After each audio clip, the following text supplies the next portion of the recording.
অবৈধভাবে সমুদ্রপথে ইতালি যাওয়ার সময় নৌকাডুবিতে নিহত 23 জনের মধ্যে বেশ কয়েকজন মাদারীপুরের বলে ধারণা করা হচ্ছে। পরিবারের বরাত দিয়ে পুলিশ মামা ভাগ্নে সহ 4 জনের মৃত্যুর বিষয়টি নিশ্চিত করেছেন। একই জেলার আরও অন্তত 7 জন নিখোঁজ রয়েছেন।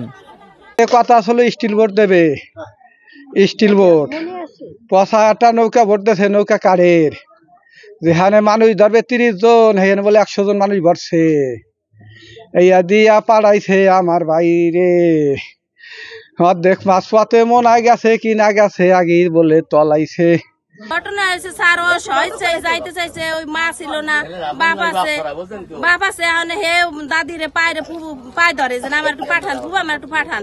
তা হে কইতে আছে যে তুমি এইভাবে যাবা, কয়েক না আমার সহিচ্ছাই আমি যাইতেছি, এটার জন্য কেউ দায়ী না। এখন মনে করেন দুর্ঘটনাটা ঘটে গেছে, এখন আর কি করা যায়, হে তো বলে মারা গেছে। স্বজনরা জানায় দালালদের খপ্পরে পড়ে গত 1 জানুয়ারি ইতালির উদ্দেশ্যে বাড়ি ছাড়েন মাদারীপুরের রাজৈর পৌরসভার পশ্চিম সরমঙ্গল গ্রামের চা বিক্রেতা হাসান হাওলাদারের ছেলে টিটু হাওলাদার। সাথে ছিলেন তার মামা গোবিন্দপুরের আবুল বাশার আকন। 24 জানুয়ারি লিবিয়া থেকে একটি ইঞ্জিন চালিত নৌকায় যাত্রা করেন তারা। মাঝপথে ভূমধ্যসাগরে নৌকাডুবিতে প্রাণ হারান মামা ভাগ্নে দুজনেই। এছাড়াও রাজৈর উপজেলার গোবিন্দপুর এলাকার ফিরোজ শেখের ছেলে ইনসান শেখ ও সদর উপজেলার ঘটমাঝি ইউনিয়নের মিরাজুল ইসলামের ছেলে সুজন ফরাজিরও মৃত্যু হয়েছে।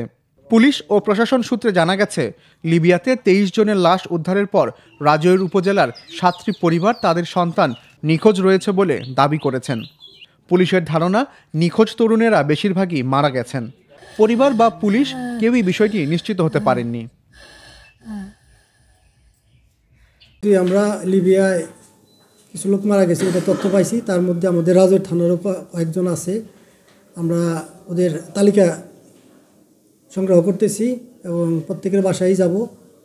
আমরা সহানুভূতি দেখাবো প্রত্যেকেরই এবং প্রত্যেকের পাশে থাকব, আইনি সহযোগিতা করব এবং লাশগুলো যাতে ওই লিবিয়া থেকে আনতে পারে সেই বিষয়েও যাতে আমরা সহযোগিতা করতে পারি, এ ব্যাপারে আমরা ভূমিকা রাখব।